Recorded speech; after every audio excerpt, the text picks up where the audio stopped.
Hello everyone. Comrades, teachers, and awardees from the world of education, dear parents and sponsors of the ceremony, I hope that all the awardees have arrived safely in Ouagadougou and that their stays are going very well. We give thanks to God for this, and above all, let us pay a vibrant tribute to our FDS visionaries and our VDP, thanks to whom this ceremony is possible. So this morning, under a theme that calls us all. But before I continue my remarks, I would like us to take a minute to pray for the repose of our comrades who have gone before us.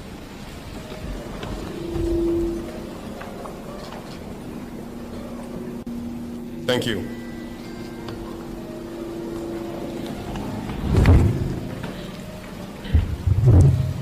Education stakeholders, I wanted to take a moment this morning to thank you and congratulate you all from the bottom of my heart. Congratulations for your courage. Congratulations for your selflessness. Congratulations on your resilience. Because in the face of the security situation that the country has been experiencing for several years, you are among the most resilient actors of our nation. From the most remote areas under terrorist control. We receive reports from our fighters who inform us that very often the only state actors they encounter in these areas are either teachers or quite frequently health sector workers. Thank you for this resilience and unwavering determination. The role of the teacher is indeed a truly sacred duty. The role of the teacher is very complex. You may not realize it, but I am going to explain why and entrust you with new missions. Your role as a teacher is indeed very complex, in the sense that you must impart knowledge to the younger ones and educate them. Remember that a nation that indeed fails to educate its youth is truly doomed to disappear. This nation will never know peace, absolutely. Your role is very complex, because in addition to imparting knowledge, you must educate the children. You will have to be their parents. You must teach them good manners, what is right and what is wrong. You will need to instill the values of our society in them. I insisted, through the Minister of Education, that you visit the museum to reconnect with our cultural values. This is very important for you. And so we have values on which Burkina relies. Integrity, honesty. You must instill these values in the young people you mentor. At the same time, you become their parents. In addition to that, I wish for patriotic values to be instilled in the younger generation. Today, more than ever, our nation is facing difficulties it has never known in its history. And to overcome, we need to have patriots, citizens of tomorrow. And to have these citizens, these patriots, the role now falls to you. Train pioneers. Teach them to love their homeland. Teach them to have confidence in themselves. Teach them to love their neighbors. Teach them to live as Burkinabe. This mission now helps you to evolve. Teach them everything you can so that they become very good citizens of tomorrow and ensure the succession. Your role is indeed very complicated because you now have to play the psychologist. In your classes, you indeed have children who have lost everything. You have many children who have lost their parents, who have lost their families. You have children who have experienced atrocities. You have children who have witnessed heinous crimes, who are traumatized, who are in shock. You must act as psychologists. You must ensure that these children forget this violence, become themselves again, and instill in them everything they need to be the citizens of tomorrow. So understand why I say that your role is very, very essential and full of priestly duties. Dear teachers, you who represent the world of education here today, those who impart knowledge, who must educate on the values specific to Burkina Faso, who must educate on patriotic values, be greeted once again. Take your profession seriously, for the future of our nation depends on you. If you educate these young children well, we will have a better Burkina Faso tomorrow. And if you fail, our homeland will have failed. Remember, the imperialists are waging what they call today the fourth generation war. The main objective of this war is to ensure that for generations and generations, our nations can never build themselves. They want to ensure that these children grow up in an atmosphere of terror and violence, unable to distinguish between right and wrong. And only you, by playing, can these psychologists help them distinguish between good and evil in order to be good citizens. Because for them, If children grow up in such an environment, we will have several generations that will never be able to make peace, who will kill each other, because the rule for them will be war. Look at some nations in Africa that have not known peace for decades. That is exactly what they did over there. Let us ensure that in Burkina Faso, we are not in this situation. The future of our nation rests in your hands. And I ask you to take this mission to heart and to transform our future generation, our society, so that we may have tomorrow citizens worthy of that name. And you promise me here that you will do it.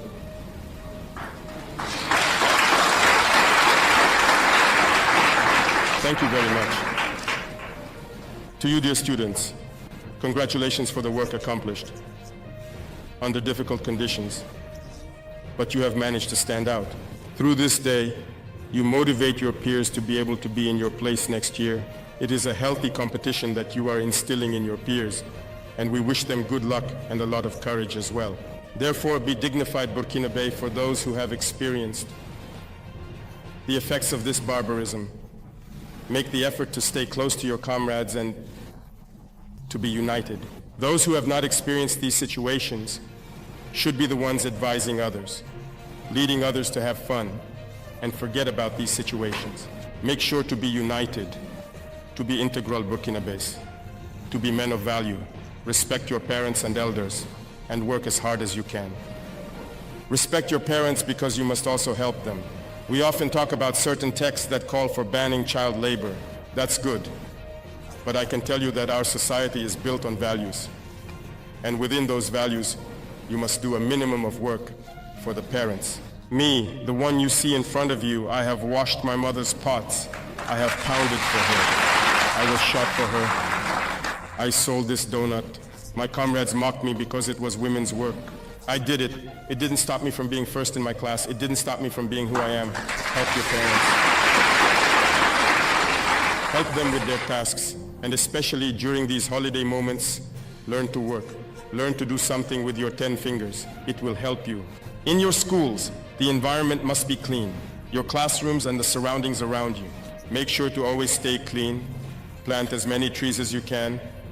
And your teachers will help you learn the basics of agricultural production, particularly in gardening. Awaken in you this Burkinabe spirit, awaken in you this love for the homeland. You can and you must encourage all your peers to be very good citizens out of solidarity. And I count on you to be the driving force that will lead your peers towards excellence. And as for you, sponsors and members of the government, we indeed have a mission to truly mentor these young people and support them. I can tell you that when we definitely lower the fever of this war and significantly control our military spending, we will need to invest heavily in certain areas. We have stratified the areas and functions, and in the first layer, we find, of course, our defense forces, our internal security forces, the teaching community in general, the health sector, and the agricultural sector. We will therefore be able to focus on improving the living and working conditions of the actors in this world that I have mentioned, specifically the 4 main areas I just cited. The other layers will come gradually. That is why we have launched several initiatives, both in the agricultural sector and in the fields of education, health, and community development. And through these initiatives for education, we want to build our schools, our grandes écoles here, to train our elites so that they can serve Burkina Faso. That is why I would urge you to go all out so that we can establish these elite schools, so that these talented individuals do not end up going abroad. Because for a long time, imperialists have always drawn talent from here through scholarships. Once they are home, they do not return to the country. I do not want these brains that are here to end up abroad and not serve our country.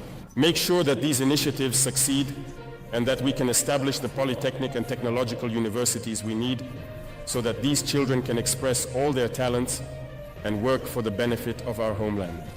It is almost like another electric wish, indeed.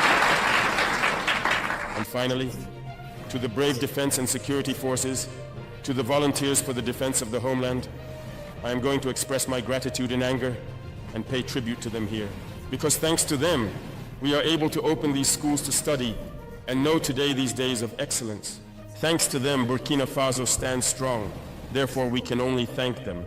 And through these two defense and security forces who were recipients of the decorations, you will understand that they have given their all throughout this year so that children in their area can access education and achieve good results in their exams.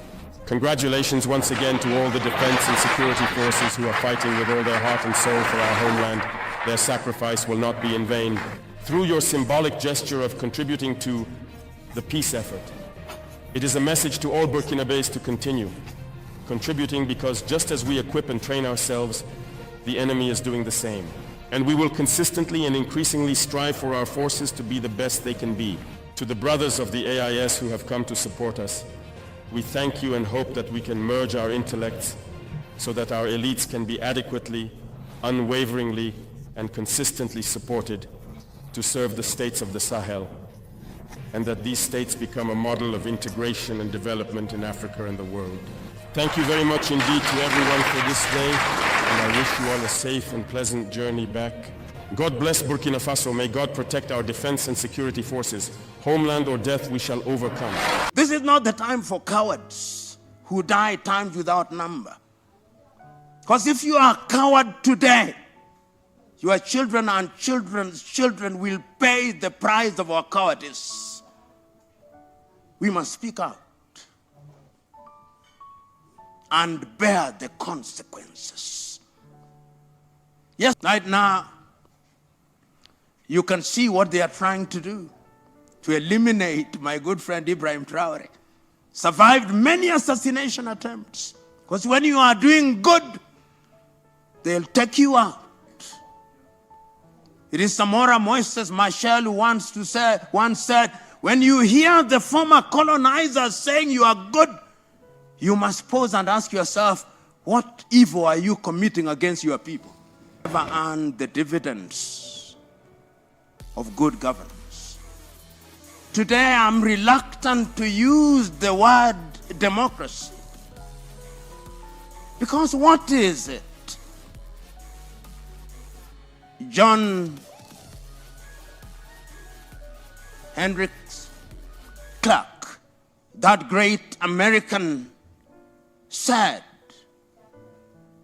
that when African countries regained their independence, not a single one of them adopted a government system that is based on African traditions. We all adopted systems that were inherited from our erstwhile colonizers, and Clark says none of us will ever succeed on the basis of those systems. And I can't agree more. Look at Africa today. As I speak, Sudan. Look at Sudan. Look at Somalia. Look at Democratic Republic of Congo. Look at the entire Sahel. In Guinea, Doumbouya had to mount a coup d'etat. In Niger, they had to mount a coup d'etat. In Mali, Timi Goïta had to mount a coup d'etat.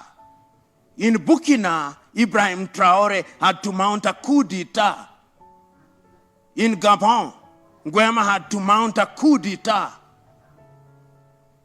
There may have been successful elections in Botswana and in Namibia, but those are few and far between. We must interrogate this thing we call democracy. In Kenya, the people you call leaders, don't listen to them when they are in podiums in Nairobi, no. Listen to them when they are speaking in their mother tongue at funerals, when they are their true selves. They are Bukusus or Maragoli speaking Mulembe nation, or they are Kambas, or they are Kikuyus, or they are Luos. Their political parties don't matter. That is why there is not a single presidential candidate that has contested an election after 5 years in the same political party. As I said before, the forests change, but the monkeys remain the same with the same habits. And let me tell you, if you continue doing the same thing in the same way, thinking that will change, nothing will change. I now see individuals across the country congregating, and you call them opposition. These were individuals who were in the Moi government. They were in the Kibaki government. They were in the Uhuru government. What is new about them? Nothing except their insatiable greed for power and the privileges that power offers. So we are assembled here to ask critical and serious questions. I've been around. I was here in 1980s. I was here in 1990s when the entire movement of change the Constitution was alive and well. I was in the Council of the Law Society. I've been here and I've seen Kenyans repeatedly electing individuals in the name of democracy who in other parts of the world would be completely unelectable. We elect comedians. And as one wise man, is it Albert Einstein, who said, when you elect a comedian to take him or her to the palace becomes a circus. And that is why we have what we have today. What is the value of knowing that which is right without doing that which is right? I keep on hearing Kenyans saying, we have a beautiful constitution. What is the beauty of a constitution which you honor and breach? What is it? You know, in 1967, the late Tanzanian President Mwalimu Julius Kambarage Nyerere was asked, what is the secret of development? And he said in Kiswahili, siri ya maendeleo ni watu, ardhi na siasa safi. And he added, siri ya maendeleo ni vijana wenye malezi bora, siha njema na bongo kali. And then he said, ukimwona mtu anakimbia sana kwenda ikulu, mkwepe kama ukoma. Kwani kuna biashara gani ikulu? He posed rhetorically. Ikulu ni mahali patakatifu. Musilibadilishe kuwa pango la walanguzi. We Kenyans hold meeting after meeting in boardroom after boardroom, in workshop after workshop. But we are unmoved and untouched. The question is, when will we have our journey to Damascus? Like Saul of Tarsus, that we may change. Are we ready for the change? Are we prepared to do that which is right and good because it is right and good?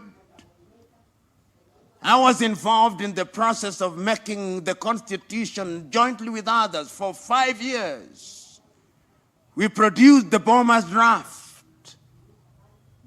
We made many recommendations, some of which were retained in the current Constitution. We said Nairobi should not be a county. You made it into a county. We said we should have no more than 18 counties. Between 14 and 18, you created 47. of devolved units, each of which a governor thinks he or she is running a country. The United States of America has only 50 states with a GDP of 23 trillion United States dollars. Nigeria has only 37 states. India, 37. China, 30 provinces. South Africa, 9 provinces. We have 47 counties with 47 governors, 47 deputy governors, 47 speakers, 47 deputy speakers, and you tell me that we are going to grow? When a county raises 400 million in a year and consumes 2 billion in a year, we can't grow. Even if there is divine intervention. We can pray and fast all we want, but nothing is going to change until we change. We have individuals in positions of leadership who do not care. They are unmoved and untouched.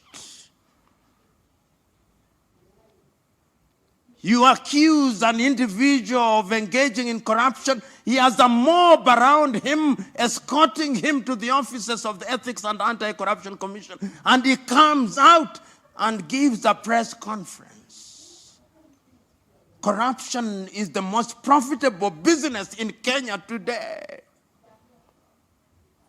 You have individuals whose salaries, even if they lived for 1,000 years and worked for 1,000 years, would not buy them half an acre of land, and they are multi-billionaires. They have never won any lottery, never made any discovery, and we celebrate them as successful men and women, and we elect them to boot. As Dr. Waindi said, I grew up partly in Maringo, partly in Jericho, partly in Eastleigh, partly in my rural home in Usenge, in Imbo, in Siaya County. When I was sick, you would go to the dispensary and you would find medication. Today, unless you are suicidal, you don't visit any of those outfits. When our leaders are delivering children, they go to the United States of America. And we are not angry. We are told that our police officers, and is in the public domain, collect 13.3 billion in bribes in a month, and we are not angry.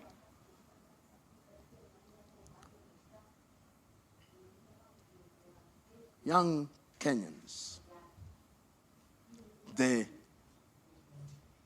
task is yours. Choose you now. Whether you want to be Kambas and Luos and Luhias and Kikuyus, or you want to be Kenyans, with the tribe only being for cultural reasons.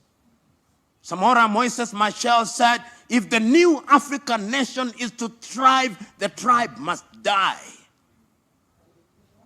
Not that you cease to identify yourself as such, but it cannot be the basis for decision making. That I'm voting for an individual because he's from my ethnic group, that is the only qualification.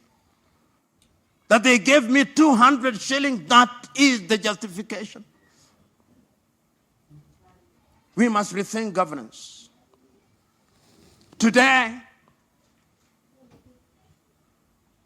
we have a parliament whose only claim to fame is that they have insatiable appetite for our taxes. Our parliamentarians, relative to our GDP, are the best paid in the world. In the world. They want CDF, not because they want to serve us. Each one of them how many companies they have formed, where their drivers and brothers and sisters and house helps are the directors. Ask them. Ask them whether they do not trade with the counties and with the constituencies that they run. Ask the MCA whether that is not true. Ask them how they become multi-millionaires within 2 years of joining public office. Ask them.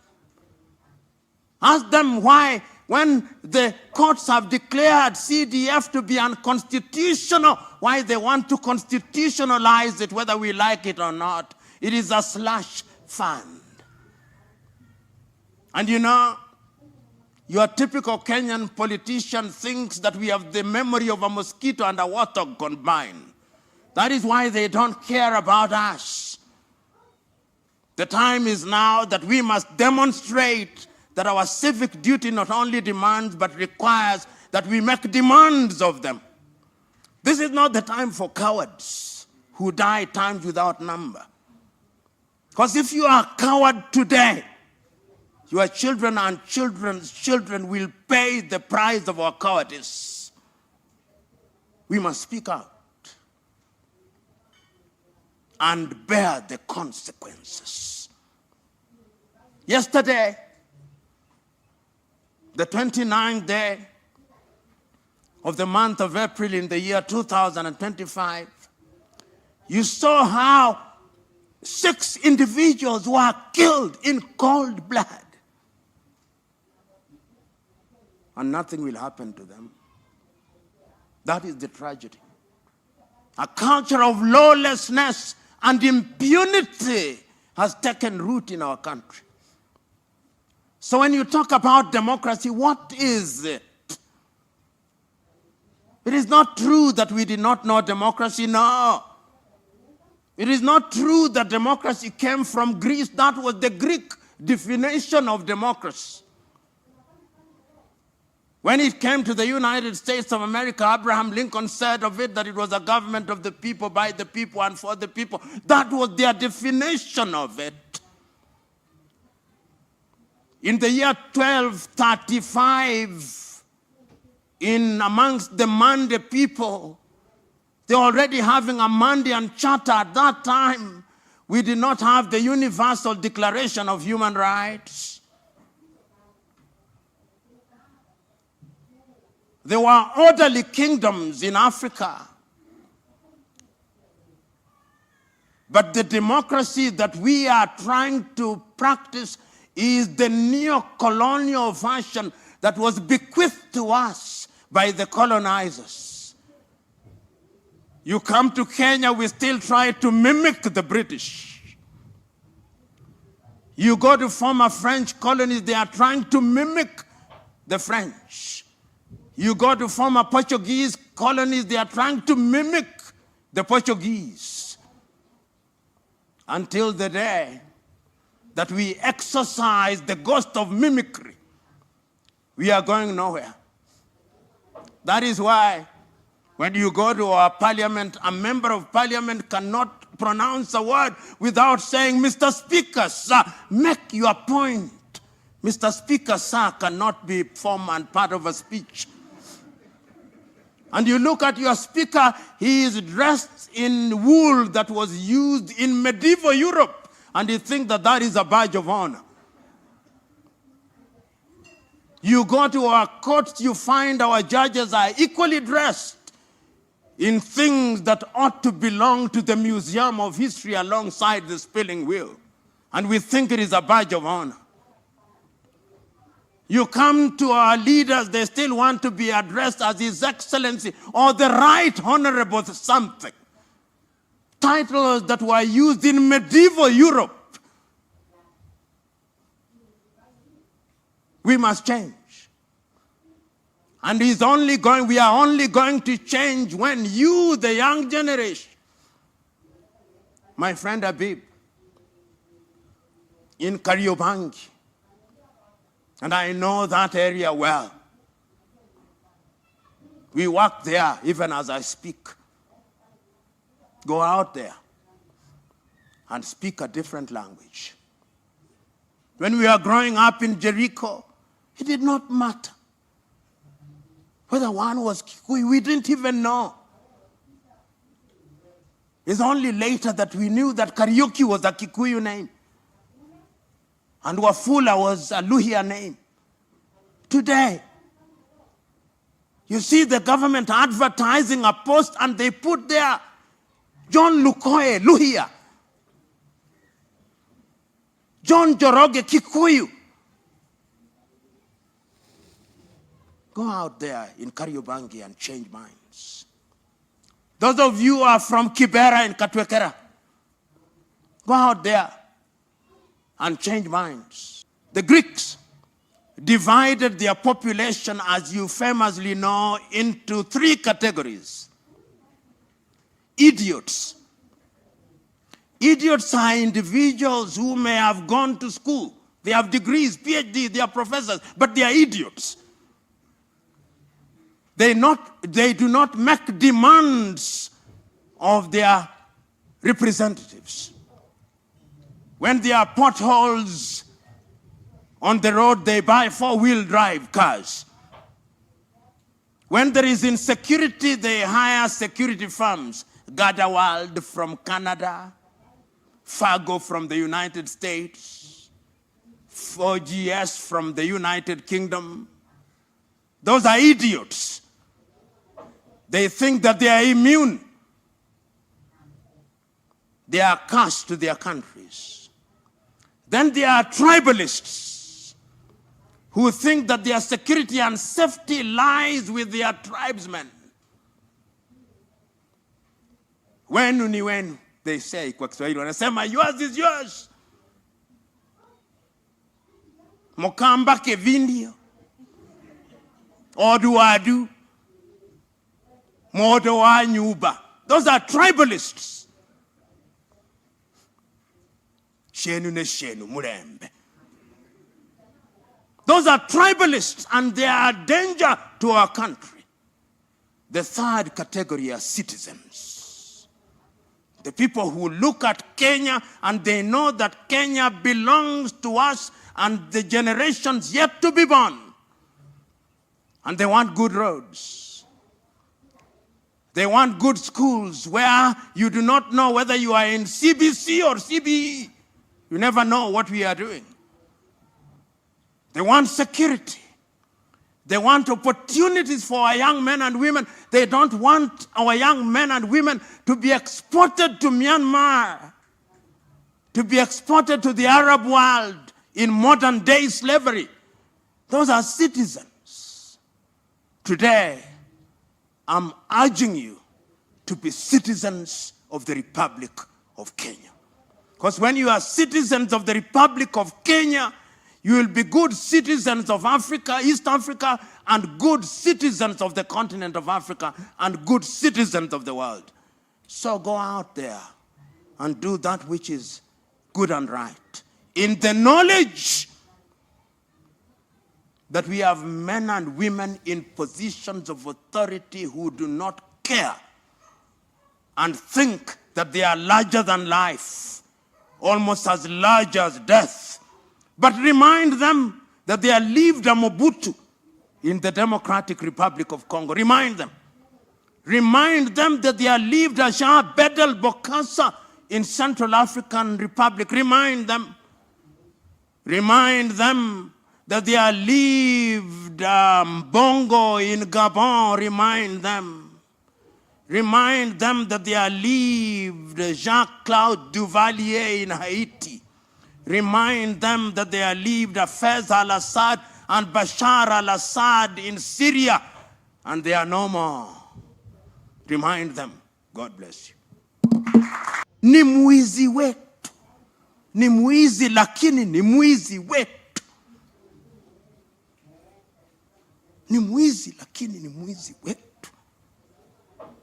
He's a thief, but he's our thief. So, the decision is yours. But we can change it. If you don't succeed, your children will. If they don't succeed, their children's children will. So don't despair, my young lady from the Republic of Uganda. Don't despair. So, ladies and gentlemen, I wish all of us well. Remember that none of us has a solution to our national problem. It is combined. Hi guys, I'm B-Boy. Welcome back once again to my YouTube channel. Remember, if it was for the first time you're coming across my video, don't forget to like this video, subscribe and share. Okay guys, in today's clip is all about an emotional speech from President Ibrahim Traore and Paul Lumumba. We've all seen, and I really hope you have all listened to the full speech. And Ibrahim Traore just is there trying to make this world change, or is just there trying to make the country of Burkina Faso to change, because you have all seen how this man has been able to build a lot of new schools, new hospitals, and is building roads. And we have all seen what's really happening in this real world. Guys, we really need to pray for our other countries. We really need to pray for our this world, because we have all seen. I hope everyone is seeing what's really happening between the Israel and Iran. And you can ask yourself, is the end time coming or what? Because things that's really happening in our current countries, it's really suppressing a lot of people.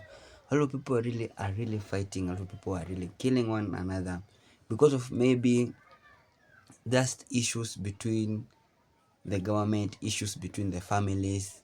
Killing, it has been come to a lot, and we really need to elect better leaders that can really understand the good, or can really understand what the really people really want. Because for example, it's like President Ibrahim Traore. This man, he has been able to convince the people of Burkinabe. The people of Burkinabe, they have a strong faith in this man because of how he's ruling Burkina Faso. We have all seen how he's making sure that this country needs to develop. And earlier on, Burkina Faso was ranked among one of the poorest country in Africa, but President Ibrahim Traore is really trying to change this narrative. And in Lumumba's speech, he still came out and said that whenever your other leaders come and tell you you are doing a great job to your people, ask yourself, what bad things or what bad deeds are you doing to your people? Because other leaders don't know how to congratulate other people when it's come to maybe ruling, or when it's come to maybe you are doing a better job to other people. Because we've all seen Ibrahim Traore is being loved worldwide. In diaspora, people from diaspora really love President Ibrahim Traore. From Caribbean, all Africa really love President Ibrahim Traore. It's because of his good work. But you can find there is other people who have enmity with this man. Other people or other leaders don't just want him, or don't just like whatever he's really doing to his country. Because we a lot of people, they really know that any government that is ruling maybe in Africa, it's because of maybe they have puppet leaders, or they have leaders or corrupt leaders. But at the end of the day, President Ibrahim Traore, he has proven that not all country they are corrupt, not all leaders they are corrupt. And one thing you should know, that is President Ibrahim Traore is ranked among the poorest president in the world. I think it's the third poorest president in the world. And what does this really show you? It really shows you that this man is truly doing the work according to the will of his people. And Burkinabe people really came out and said that they don't need to elect another leader. They are satisfied whatever with President Ibrahim Traore is really doing to them, and they just want him to rule his entire life. They don't need another leader, or they don't need another election, because he isn't a puppet leader, he isn't a greedy leader, he isn't that corrupt. And Ibrahim Traore, if you find you are corrupt in his system, he just fire you out. We all know corruption is not a new thing to all these countries that are in this world. There is corruption everywhere. But if President Ibrahim Traore find you in any form of corruption, he just fire you up. And you have all seen in his in his in his in his doing to his work, in his the whatever he's doing to his country, infrastructure, wherever he's employing, wherever any project that is really doing to in his country is employing the people from the country of Burkinabe itself. He hasn't gone outside to look for maybe Chinese people or white people to come and contract, or maybe to try and come to maybe manufacture something in Burkina Faso. No, he hasn't gone outside to look for maybe Chinese managers or Chinese directors or white directors to come and govern the people of Burkinabe. No, is the people that are doing this job are from Burkina Faso, and he's just trying to create job employment in Burkina Faso, because we all know job employment is the biggest problem in Africa and some Caribbean countries. A lot of youth are being employed, and these things is really affecting us a lot. There is a lot of youth who don't have job, and when a youth doesn't have a job, the only thing that can come into his mind is just maybe to rob, or maybe to be, or to start transporting drugs. And the the the consequences of being maybe a thief or drug transporter is only you will die. The police will find you, and maybe they will kill you, and it will be maybe suffer to your family. So President Ibrahim Traore is trying really hard to do all these things so that at least he can make his country better. So we could really urge all the leaders to copy notes from President Ibrahim Traore, to do what other leaders they are really doing, so that they can make their country better. So guys, let us continue praying for all countries. In whatever it's really happening, we need to pray, and pray for our youngest president, President Ibrahim Traore, to so that God can keep him, so that at least he can continue showing us that there is still good leaders outside there. And if it was for the first time, let me just don't forget just to like this video, subscribe and share, and may God bless you whenever you are. One love.